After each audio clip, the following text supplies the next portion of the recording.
নমস্কার, নমস্তে। দেখো, আমি এর মধ্যে 250 এই 1.5 কিলো মটন আছে। আমি 250 দই দিয়ে দিয়েছি। এই যে লবণ দিলাম, 1 চামচ দিয়েছি, 2 চামচ লবণ দিয়ে দিলাম, বাস। আমি একটু বেশি খাই। এই যে হলুদটা দিয়ে দিলাম। বন্ধুরা, কে খাবে চলে এসো। এটা আমার জিরে আর ধনে পেশা ঘরে, আমি বাইরেরটা খাই না। দেখো, আর একটু দিয়ে দিলাম গুঁড়ো লঙ্কা। এটাও কিন্তু ঘরেই পিষেছি আমি, আমি বাইরেরটা নিই না। কি হলো, এই যে মুখ চপড় পপড় করো, এই আমার ভালো লাগে না। ঠিক আছে,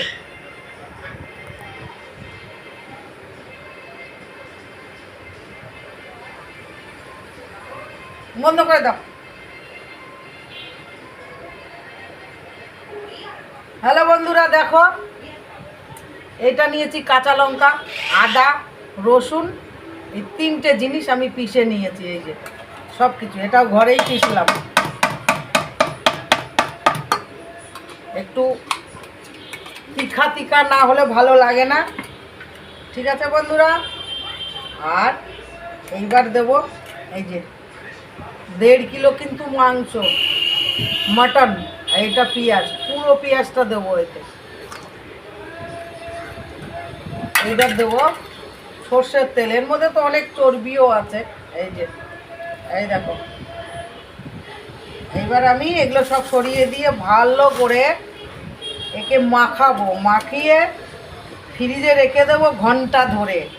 যত রাখতে পারবো ততই ভালো, কেননা এর মধ্যে লবণ লঙ্কা সব ঢুকে যাবে। ফ্রিজে রেখে দিতে হবে মাখিয়ে। কেউ আধা ঘন্টাও রাখে, আমি আজকে দেরিতে রান্না করব, তার জন্যে আমি এই যে মাখিয়ে রেখে দিলাম। তার তোমাদের কেমন লাগলো বলো, কেননা তোমাদের বলাতেই আমার উৎসাহ বাড়ে। আর আর মটন দেখো, এই দেখো কত বড় বড়। ঠিক আছে, খাবে তো চলে এসো।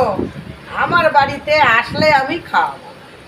আমার বন্ধুদেরকে আমি বলি, বন্ধুরা তোমরা ভালো থেকো। যা গরম পড়েছে, এই গরমে একটু সাবধানে থেকো।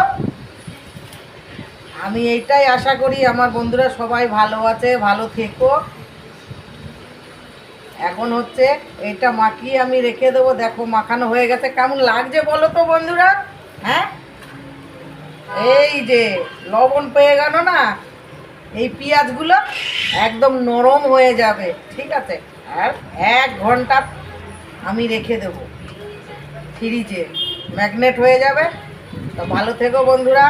আমার ভিডিও তোমরা, অনুরোধ রইল তোমাদের কাছে বন্ধুরা, আমার ভিডিওটা তোমরা টেনে টেনে দেখো না, পুরো ভিডিওটা দেখো। লাইক কমেন্ট শেয়ার, ভালো লাগলে বলো। আমি নতুন নতুন আরও কিছু দেখানোর চেষ্টা করব। Tata, by.